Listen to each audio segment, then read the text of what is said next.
바울의 탄식이죠. 그래서 많은 사람들은 이게 바울이 회심 전의 탄식인가 아니면 회심 이후의 탄식인가 의심을 많이 하는데 신학자들도 양쪽으로 나뉘어지는 것 같습니다. 근데 자기 임상을 해본 사람이면 이게 예수 믿고 난 이후에 회심 이후의 탄식이죠. 우리가 믿음으로 십자가를 믿음으로 예수 그리스도를 믿음으로 말미암아 의롭게 됐다고 믿으면 어떤 현상이 나타나냐. 여러분 깨끗한 세마포를 입고 있으면 흠집이 금방 드러나듯이 검은색이나 청색 작업복을 입고 있으면 웬만한 때가 묻어도 표시가 안 나죠. 모릅니다. 그래서 작업복이 아마 청색, 검은색으로 되어 있는 것 같습니다. 청바지 입어보니까 별로 때 묻는 거 표가 안 나서 얼마나 좋은지. 그런데 하얀 세마포나 드레스를 입었다 그러면 뭐 금방 고춧가루 하나만 튀겨도 금방 표가 나잖아요. 그런 것처럼 우리 예수 믿고 구원받은 사람들은 늘 그런 민감, 조그마한 죄도 내 마음속에 피어나는 조그마한 미움도 질투도 용납이 안 되는 거죠. 아이고 뭐 죄인이 다 그렇지 그러면 쉽게 넘어갑니다. 그 의식을 못합니다. 그런데 우리가 예수 믿고 구원받았다는 믿음을 갖게 되면 지극히 자그마한 생각도 슬프죠. 이 악한 생각도 슬프고 탄식할 수밖에 없습니다. 분리가 되는 거죠. 분리. 왜 이러냐. 저는 이 탄식이야말로 영적 성숙으로 가는 8장의 성령을 만나는 길이다 그런 생각을 합니다.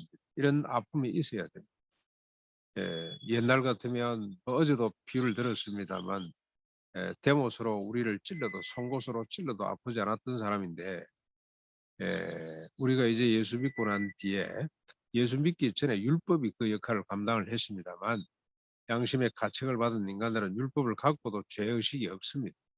여러분 바리새인들 서기관 제사장들 보면 율법을 딸딸딸 외면서도 전혀 죄의식이 없잖아요. 그렇죠. 그런데 예수 믿고 나니 인간은 그럴 수밖에 없어요. 자기중심적으로 해석을 하기 때문에 오히려 율법을 왜곡시키고 자기 감정에 끼어 맞추고 하는 것이 인간입니다. 그러나 우리가 예수 믿고 난 뒤에 십자가 보혈로 거룩해지고 십자가 부활로 세례받고 난 이후에는 죄에 대해서 엄청나게 민감하게 되는데 자그마한 가시 하나도 밤새도록 괴로워하는 눈에 보이지도 않는 가시가 우리 몸을 괴롭게 하는 것처럼 이런 상태가 되었습니다. 그런데 이제 바울은 이건 옳지 않은 것, 주님의 부르심에 합당하지 않지 않냐. 이 정도 수준으로 주님이 우리를 부르신 것 아니지 않냐는 탄식과 소망을 갖고 살피는 가운데 성령의 생명의 법으로 이제 갑니다. 1절 보시면 그러므로 이제 그리스도 예수 안에 있는 자에게는 결코 정죄함이 없나니 왜 그렇습니까? 이는 그리스도 예수 안에 있는 생명의 성령의 법이 죄와 사망의 법에서 너를 해방하였기 때문에 그렇다. 율법이 육신으로 말미암아 연약하게 할 수 없는 것을 하나님은 하시나니 곧 죄로 말미암아 자기 아들을 죄 있는 육신의 모양으로 보내 육신의 죄를 정하사 육신을 따르지 않고 그의 영을 따라 행하는 우리에게 율법의 요구가 이루어지도록 하려 하십니다. 이제는 산상본 이 613가지 율법 수준이 아니고 산상본의 요구, 윤리, 하나님께서 주님께서 우리에게 명령하신 삶의 모습들을 우리가 구해낼 수가 있는데 어떻게 생명의 성령의 법으로 아들을 주신 하나님께서 우리에게 주신 영의 능력으로 그분의 인도함으로 우리가 그분을 따라 행하면 육신의 요구, 율법의 요구를 온전히 행할 수가 있게 육신의 한계를 극복할 수 있다 이 말입니다.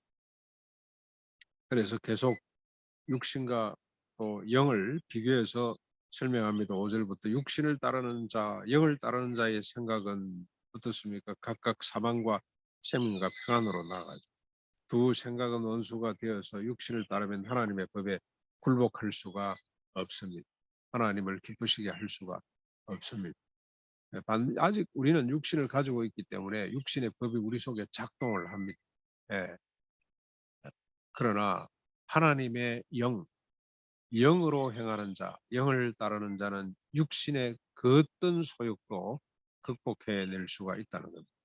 육신을 따르면 사망이고 하나님을 기쁘시게 할 수가 없습니다.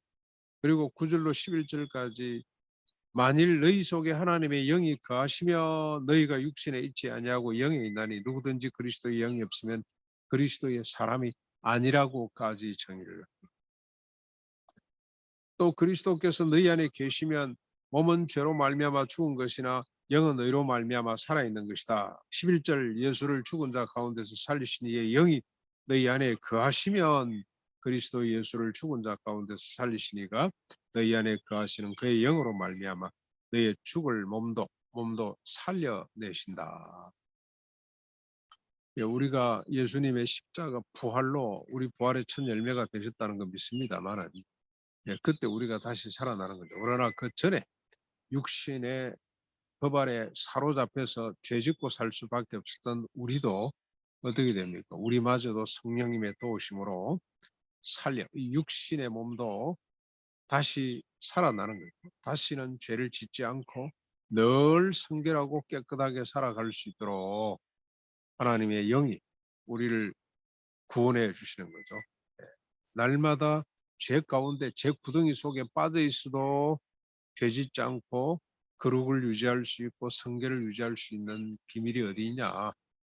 우리 안에 부어주신 성령님의. 그래서 감히 뭐라 그럽니까? 그리스도의 영이 계시지 아니하면 그리스도의 사람이 아니라고까지 선언을 하고 있습니다. 자, 그러므로 12절부터 14절 형제들아 우리가 빚진 자로 돼 육신에게 져서 육신대로 살 것이 아니라 너희가 육신대로 살면 반드시 죽을 것이로되 영으로서 몸의 행실을 죽이면 우리가 살게 될 것이다. 무릇 하나님의 영으로 인도함을 받는 사람은 곧 하나님의 아들이라. 여러분, 우리의 위상이 하나님의 아들만큼 예수님이 첫째 아들이고 우리는 둘째, 셋째고 그렇죠. 예수님이 동생. 그러니까 이 예수 믿고 구원받는다는 것이 얼마나 영광스러운 일인지 기이한 일. 우리가 하나님과 동급이 되는 거죠. 부모 자식 간에는 급수가 없잖아요. 예수님과 하나님 사이 관계가 되는 관계처럼 우리도 하나님과 그런 관계, 예수님과 형 동생 관계가 되는 거예요. 숫제 바울 신학으로 가면 뒤에 가면은 나는 죽고 내 안에 그리스도가 살아있고 그리스도와 내가 서로 연합과 일치가 되는 거죠. 예수님 기도 가운데도 요한복음 17장에 내가 당신 하나님 아버지 안에 함께 있는 것처럼 저들이 우리와 함께하고 저들도 서로 하나 될 수 있도록 해 주십시오. 그래서 교회는 참 신비로운 참 조직입니다. 그리스도 안에서 서로 하나 되는 거죠. 형제 자매가 되는. 뭐 우리가 직임은 있습니다만은 역할은 다릅니다만은 신분은 꼭 같습니다. 아무튼 하나님의 영으로 인도함을 받는 사람은 곧 하나님의 아들 자격을 갖게 되고 육신의 모든 소욕으로부터 자유롭게 될 수가 있습니다. 마지막 15절부터 17절까지 너희는 다시 무수하는 종의 영을 받지 아니하고 양자의 영을 받았으므로 우리가 아빠 아버지라고 부르게 된다. 하나님과 우리 사이가 아빠 아버지 아무런 차별이 없는 서로 하나가 돼 있는 부모 자식 간에 우리가 이 부모는 하나님께서 그래도 부패하고 타락한 인간 마음속에 남겨놓은 하나님의 형상이라는 생각이 드는데요. 부모의 그 자식 사랑이 그걸 통해서 우리가 많이 깨닫게 됩니다. 서로 힘줄도 뭐 신경도 연결 안 됐는데 아이가 아프다 그러면 우리가 어제 뭐 우리 손자가 앰뷸런스를 타고 열성경기에 와가지고 병원에 갔다는 이야기를 듣고 집사람 나 그리고 또 뭐 그쪽 시댁 가족들도 그랬겠죠. 하루 종일 걱정하고 염려하고 마음이 짠하고 아픈 이유가 뭡니까? 우리가 할아버지 손자 관계가 됐기 때문에 하나님과 우리 사이가 이런 관계입니다. 아빠 아버지 우리가 슬프면 하나님도 슬프시고 하나님이 기쁘시면 우리도 기쁘고 그런 관계가 되어야 되는 거죠. 자식들은 뭐 부모 마음을 잘 모를 때가 있습니다만 부모는 그렇게 되지 않습니다. 16절 성령이 친히 우리의 영과 더불어 우리가 하나님의 자녀인 것을 증언하나니 자녀이면 또한 상속자 곧 하나님의 상속자요 그리스도와 함께한 상속자이다. 우리 신분 위상이 이만큼 높아졌습니다. 그런데 육신의 법의 아래 사로잡혀서 육신대로 살면 참 억울한 일이죠. 정말로 억울한 일이죠. 하나님의 영이 우리로 하여금 하나님 안에 있다는 것, 하나님과 우리 사이가 부모 자식 관계가 되었다는 것, 그뿐만이 아니라 육신의 소욕을 극복하고 날마다 이길 수 있도록 해주는 이 귀한 성령님이 죄에 대하여 의에 대하여 판단하고 하나님 말씀이 늘 기억나도록 하시는 성령님 우리가 붙들고 살아서 그리스도의 영광에 상속자의 자리에까지 올라가야 되는데 이런 마지막 반절이 아주 우리에게 또 의미가 있는 말씀이죠. 그와 함께 우리가 그와 함께 영광을 받기 위하여 고난도 함께 받아야 할 것입니다. 이 땅 위에 성도의 삶의 모습이 어떠한지 이렇게 영광스럽지만 주님이 이 땅 위에서 고난 받으신 것처럼 고난이 오히려 주님이 되시는 것처럼 오늘 성도들도 고난입니다. 고난. 이런 것 7번 용서해 보려고 그러십시오. 우리 전도사님의 고백이 아주 참 귀합니다. 억울한 일을 당해도 오른밤 맞고 왼밤 돌려야 되는 게 주님의 법이죠. 그래서 깨끗이 정리되는 걸 보고 야 역시 믿음이구나. 믿음이구나. 이게 영광스러운 길이구나. 영광이거든. 억울한 일을 당해도 변명하거나 대갚아주거나 그런 것이 아니라 고스란히 받고 왼밤까지 돌리다. 억지로 오리를 가자면 심리를 따라가주는 것. 겉옷을 달라면 속옷까지 속옷 입기다마는 속옷 달라면 겉옷까지 다 벗어주는 것. 벗어주는 것. 그게 영광이죠.